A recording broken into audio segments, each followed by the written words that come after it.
আমার নাম ইয়াসিন মিয়া। কি হয়েছে আপনার ওরা?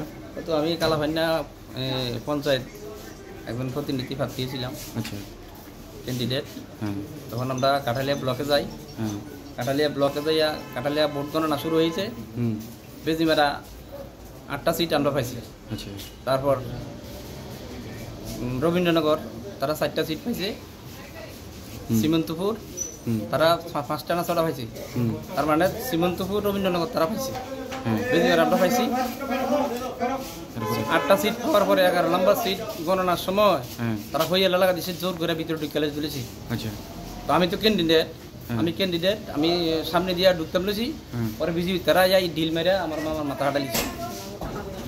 কি দিয়ে আক্রমণ করছে তারা? ঈদ দিয়া, ঈদ পাথর লাঠি। এদের নাম